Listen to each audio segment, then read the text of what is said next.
Значит, на набережной в городе Сухум продолжается демонтаж торговых павильонов. Идет подготовка к первому этапу реконструкции нашей набережной. На данный момент демонтировано порядка 55 торговых павильонов.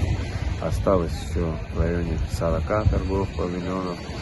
Все торговые павильоны будут демонтированы до 20 числа ориентировочно.